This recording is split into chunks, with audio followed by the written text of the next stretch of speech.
Welcome back to economics learning. Today I will discuss exchange rate. आज हमने exchange rate को discuss करना है इकोनॉमिक्स में।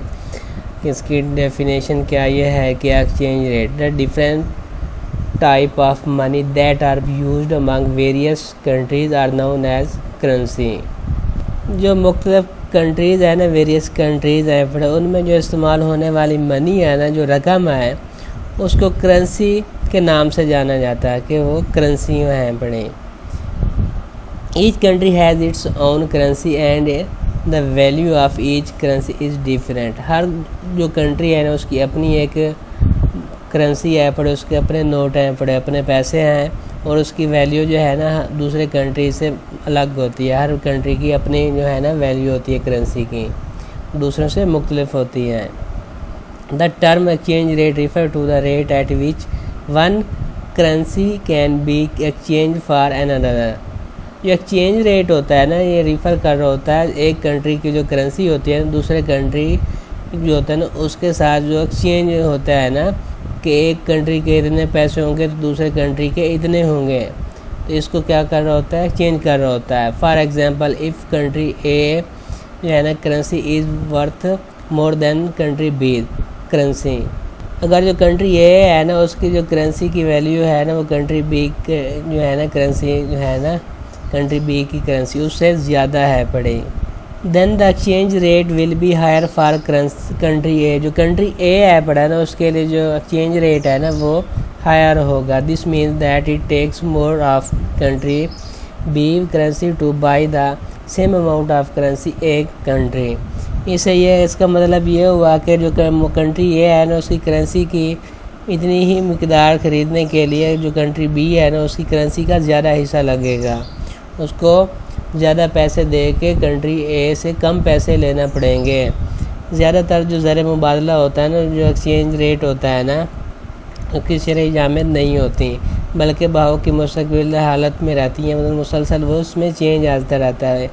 ये इस हकीकत की वजह से है कि हर करेंसी जो होती है ना उसकी कदर दूसरी करेंसियों के मुकाबले में हर सिलसिले में मुसलसल तब्दील होती रहती है, उसमें चेंजेस आते रहते हैं। और दूसरी करेंसियाँ हैं ना उसके दरमियान में जो एक्सचेंज रेट है उसमें बहुत से अवामिल जो होते हैं ना उससे मुतासर कर होते हैं, उस पर इफ़ेक्ट डाल रहे होते हैं। जैसे कि किसी कंट्री की जो सियासी सूरत हाल हो गई या किसी मुआशी इस्तेहकाम हो गया, उसकी इकनॉमी अप या डाउन हो गई है, या करेंसी की जो डिमांड है ना उसका जो लेवल है पड़ा वो भी उस पर इफ़ेक्ट कर रहा होता है। अब हमने देखते हैं कि क्या काजेज़ हैं जिससे जो एक्सचेंज रेट है ना उसमें चेंजेस आती रहती हैं।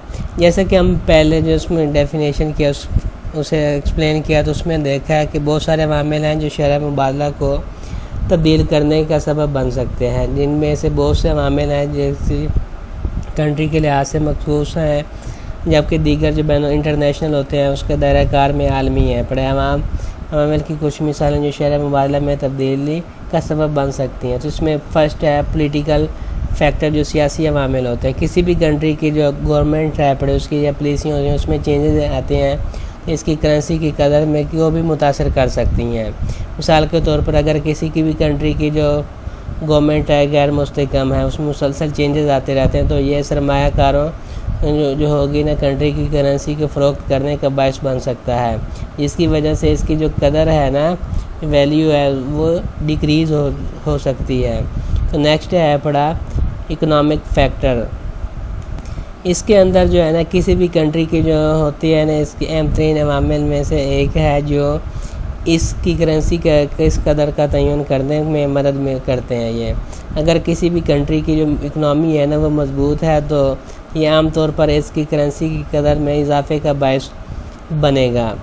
तो दूसरी तरफ अगर हम देखते हैं तो इसका किसी भी कंट्री की जो मुआशी इकनॉमी है ना वो वीक है पड़ी, तो इस तरह से इसका मतलब ये हुआ कि जो करेंसी की जो कदर है ना वैल्यू है उसमें डिक्रीज़ हो सकती है। तो नेक्स्ट काज हम देखेंगे सेंट्रल बैंक पॉलिसी, जो कि मरकज़ी बैंक की जो पॉलिसी होती है।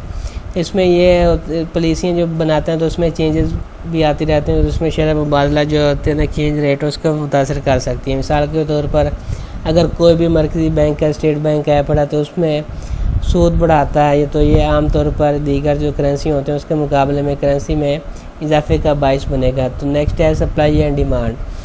तो जब भी कोई डिमांड या सप्लाई में चेंजेस आएगा, जो करेंसी है ना एक्सचेंज रेट उसमें भी चेंजेस आ जाएगा। अगर किसी ख़ास करेंसी की ज़्यादा डिमांड है तो उसकी जो कदर है ना उसमें इजाफा हो जाएगा।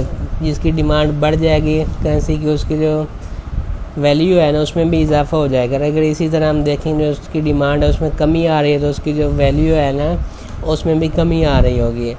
तो लास्ट पे आता है इन्फ्लेशन। अगर इन्फ्लेशन है ना एक्सचेंज रेट पर भी असर डालती है, तो अगर किसी भी कंट्री के अफरात ज़र जो इन्फ्लेशन है उसकी शरह ज़्यादा है तो ये दूसरी करेंसियों के मुकाबले में करेंसी जो होगी ना वो ग्रोथ का बायस बन सकती है। मतलब एक जब इन्फ्लेशन होती है तो कम पैसों में ज़्यादा पैसों में कम चीज़ें मिलती हैं। इसका मतलब ये हुआ जो हमारी करेंसी है ना उसकी वैल्यू जो है ना वो कम हो गई है।